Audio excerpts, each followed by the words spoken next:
अमरपुर गांव में गुंजा और सत्येंद्र रहते थे, जिनकी शादी के 10 साल बाद एक पुत्र जन्मा था। उसका नाम उन्होंने चंदन रखा था। चंदन अब 5 साल का हो गया था। उसमें एक अद्भुत शक्ति थी, लेकिन ये बात उसको या उसके माता पिता को नहीं पता थी। फिर एक दिन, बेटा तुम घर पर ही रुको, हम दोनों कुछ काम से शहर जा रहे हैं, जल्दी वापस आ जाएंगे। हाँ बेटा, कोई शैतानी ना करना, हम जल्दी आ जाएंगे। नहीं पिताजी, आप दोनों कहीं मत जाइए। मैं जानता हूँ आप लोग जाएंगे तो फिर वापस नहीं आएंगे। बेटा तुम ये क्या पागलों जैसी बातें कर रहे हो? हम बोल रहे हैं ना हम जल्दी वापस आ जाएंगे, और तुम्हें साथ नहीं ले जा सकते क्योंकि वहां बहुत भीड़ होती है। बेटा तुम परेशान हो जाओगे। नहीं पिताजी, आप दोनों कहीं मत जाइए। चंदन को छोड़कर दोनों काम के लिए निकल जाते हैं।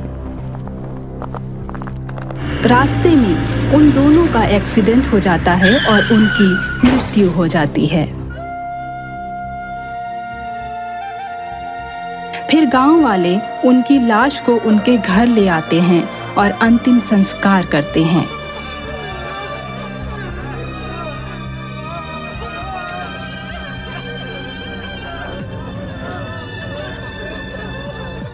इस घटना के बाद से गांव वाले चंदन को अभागा कहने लगते हैं। अरे ये तो अभागा है, अपने माँ बाप को खा गया ये तो।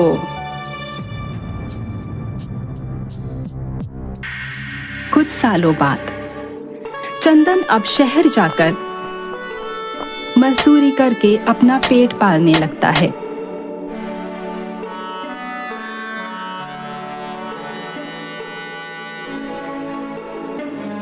फिर एक दिन एक राशन की दुकान पर एक रोहित नाम का लड़का आता है।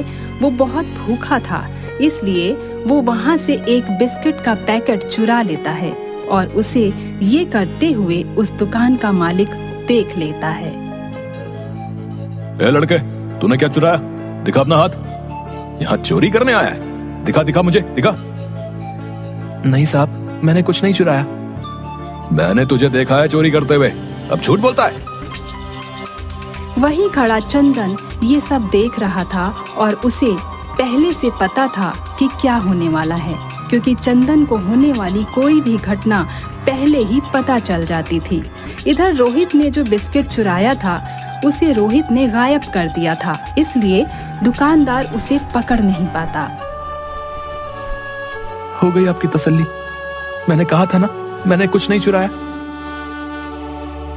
लेकिन मैंने देखा था, ऐसा भला कैसे हो सकता है? जादूगर है क्या तू? अरे साहब, क्या आप भी कल रात की चढ़ाई हुई दारू अब तक उतरी नहीं है? कुछ भी बोले जा रहे हो। क्या? मैंने तो कल शाम पी नहीं थी। और वो वहां से चला जाता है। ये सब देखने के बाद चंदन उस लड़के का पीछा करता है और उससे जाकर बात करता है।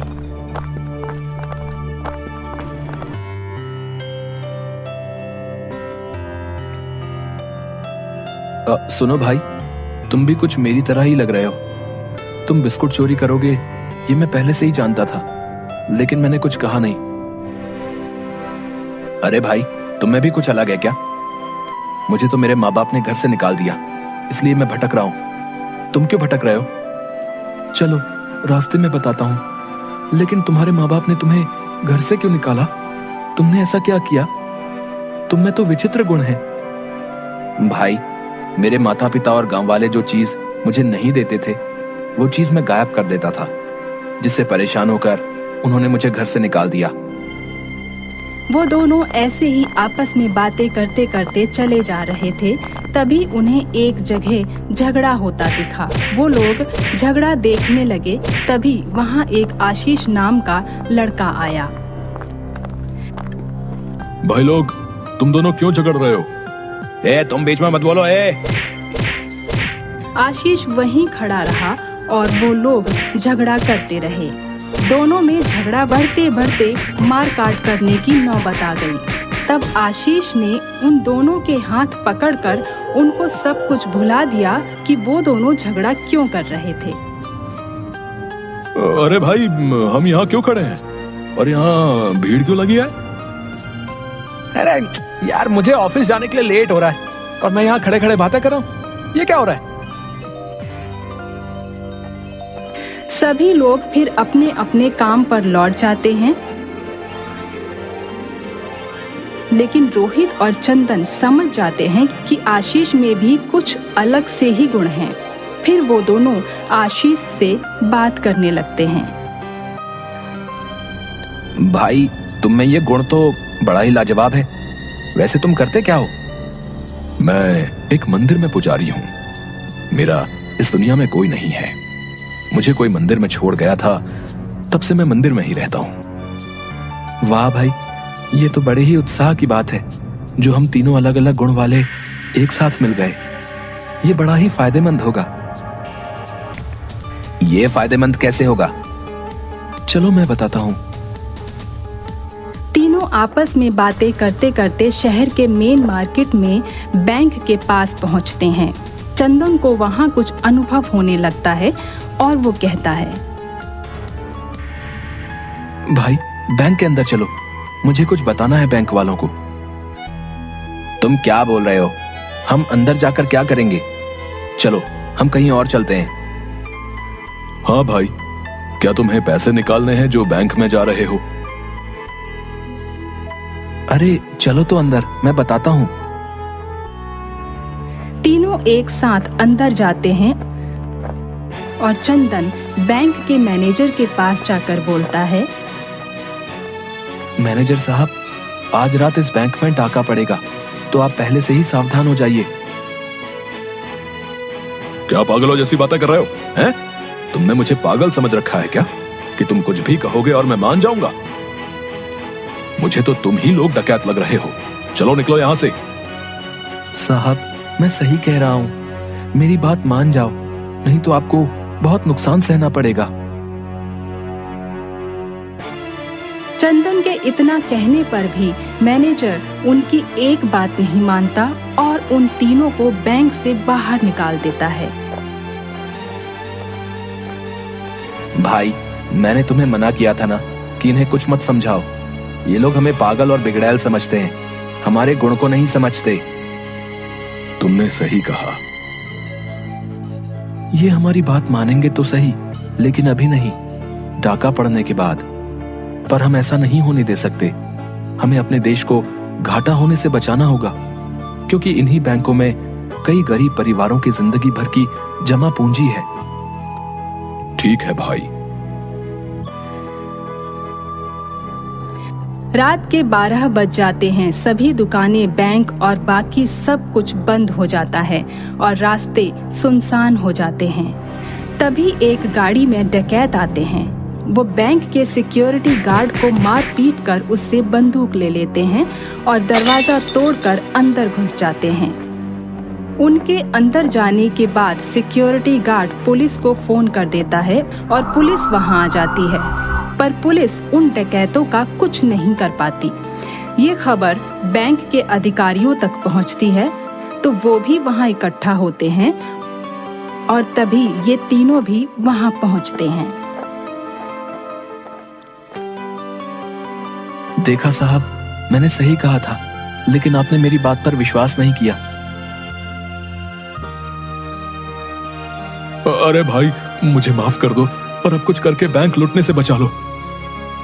हाँ साहब, हम लोग इसीलिए यहाँ रुके थे। आपके कहे बिना भी हम जनता के बैंक को लूटने नहीं देंगे। चलो भाई, हम अपना कर्तव्य निभाते हैं।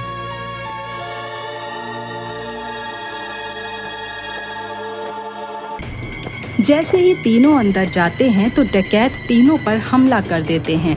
तीनों को गन पॉइंट पर रख देते हैं। ये देख बाहर खड़े मैनेजर और सभी पुलिसकर्मी डर जाते हैं कि अब क्या होगा, कैसे बैंक बचेगा। तभी अरे भाई, हम लोग तो दूसरे को बचाने आए और खुद ही मुसीबत में फंस गए। बचाओ बचाओ बचाओ दरोगा साहब, बचाओ। बाहर खड़े पुलिसकर्मी भी सभी हंसने लगे और उन लोगों को हंसता देख मैनेजर भी सोच में पड़ जाता है। क्या मैनेजर साहब, आप तो कह रहे थे कि ये जादुई व्यक्ति हैं, हमें बचा लेंगे। ये तो खुद ही सहायता मांग रहे हैं हमसे। अरे सर, मैं क्या बताऊं, ये लोग खुद ही तो कह रहे थे कि हम जनता के बैंक को लूटने नहीं देंगे। बाहर खड़े सभी पुलिसकर्मियों को हंसता देख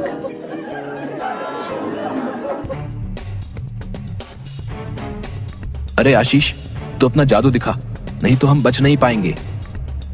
भाई मैं दूर हूं, मैं नहीं कर सकता हूं, तू अपनी शक्तियों का इस्तेमाल कर। आशीष के बोलते ही रोहित जैसे अपनी शक्तियों का इस्तेमाल करता है तो सामने गन पॉइंट पर खड़ा चंदन और आशीष ही गायब हो जाते हैं। ये देख डाकू के सरदार अरे ये कहाँ गायब हो गए हैं? अरे भाई, यहाँ क्या जादू जादू खेल रहे हो हैं? कमाल का जादू करो, हमारे गिरोह में आ जाओ, खूब नाम कमाओगे। हाँ, बहुत आगे जाओगे तुम। अरे नहीं नहीं भाई, मुझे अपने साथ ना ले जाओ। ये सब देख पुलिसकर्मी और मैनेजर भी हंसते हैं और सोच में पड़ जाते हैं कि अब क्या होगा। तभी चंदन और आशीष अदृश्य हुए रोहित को बोलते हैं। अरे भाई, तूने क्या किया? हमें ही गायब कर दिया, हमें फिर से सही करो। जैसे ही डकैत लोग बैंक लूटकर सारे पैसे ले जाते हैं और साथ में रोहित को भी, तभी आशीष अदृश्य हुआ उनके पास उन्हें पकड़ उन्हें भुला देता है कि वो वहां क्यों आए थे और सोच में पड़ जाते हैं। अरे चंदू, हम यहाँ क्या कर रहे हैं और इस लड़के को क्यों पकड़ के ले जा रहे हो भाई? अरे सरदार, पूरा सर चकरा रहा है, जैसे ज्यादा चढ़ा ली हो। अरे पुलिस वाले भी हैं यहाँ तो, अपना गिरोह अब पुलिस वाले भी भर्ती कर रहा है क्या? वाह उस्ताद वाह।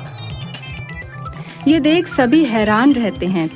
तभी रोहित अपना शक्तियों का इस्तेमाल कर चंदन और आशीष को वापस लाता है और फिर चंदन सबकी बंदूकें गायब कर देता है।